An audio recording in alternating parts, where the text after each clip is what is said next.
Régis Juanico. Merci, Monsieur le Président. Monsieur le ministre de l'Économie et des Finances, héritière de la Loterie nationale créée en 1933, la Française des Jeux, entreprise publique depuis 1991, est le patrimoine de tous les Français. À la fin du mois de novembre, à l'issue de sa privatisation, la FDJ sera le patrimoine de quelques-uns de ses seuls actionnaires. Pourquoi une telle précipitation? En ce qui concerne les jeux d'argent et de hasard, vous vous étiez engagé dans la représentation nationale, à l'occasion de l'examen de la loi Pacte, à ce que la régulation précède la privatisation. Or, l'autorité nationale des jeux, autorité de régulation, ne verra le jour qu'au 1er janvier 2020, après la privatisation de la Française des Jeux. C'est un manquement à la parole, contraire à vos engagements. Le gouvernement précipite les opérations de privatisation de la FDJ pour une seule raison. Il a besoin d'argent frais, de cash à faire rentrer dans les caisses de l'État. C'est un calcul à courte vue. En privatisant la FDJ, l'État se prive d'une recette régulière et certaine de 100 millions d'euros de dividendes par an.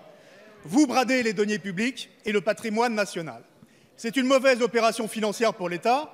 Vous nous dites que les cessions d'actifs contribueront au désendettement et au financement d'un fonds d'innovation et de rupture technologique, mais on pouvait alimenter ce fonds en versant les dividendes sans privatiser les entreprises publiques.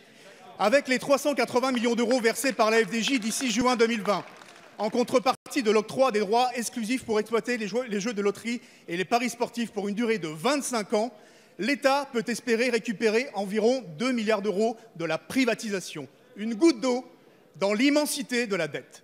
Monsieur le ministre, la Française des Jeux n'est pas une entreprise comme les autres, le jeu n'est pas une marchandise comme les autres.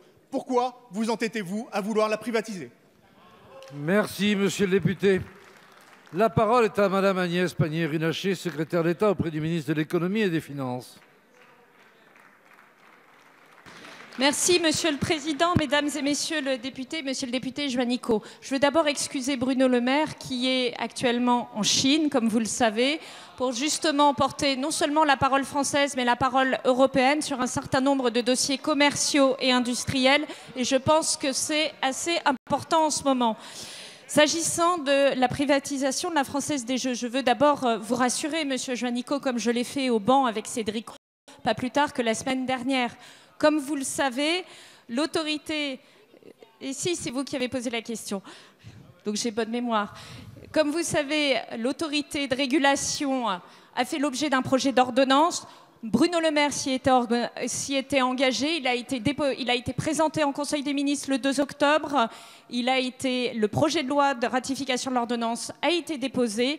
La future présidente de cette autorité a été nommée. Elle est en train d'organiser cette future autorité. Et évidemment, comme vous le savez, la régulation n'aura pas un point noir puisqu'elle continue jusqu'au 1er janvier. Je crois que tout va très bien se passer du côté de l'autorité. Je rappelle aussi que les casinos, le PMU, les paris sportifs sont des activités privées qui posent des problèmes d'addiction et qui sont d'ores et déjà dans le privé et régulés. Donc je crois qu'on va plutôt dans un sens d'amélioration de cette chose. S'agissant par ailleurs de l'enjeu financier, je le rappelle, nous avons une approche de l'actionnariat qui est active, stratégique. Oui, nous choisissons de privatiser FDJ en le proposant à l'ensemble des Français pour financer l'innovation de rupture. Et c'est ça qui va permettre de créer la croissance de demain. Merci, madame la ministre. Monsieur le député. Oui, madame la ministre, puisque vous étiez en séance avec nous jeudi dernier, pouvez-vous nous dire quel est le coût pour les finances publiques de la campagne de publicité audiovisuelle pour faire, ces derniers jours, la promotion de la privatisation de la Française des Jeux? Madame la ministre. Monsieur le député, je crois que vous connaissez comme moi un processus d'entrée en bourse.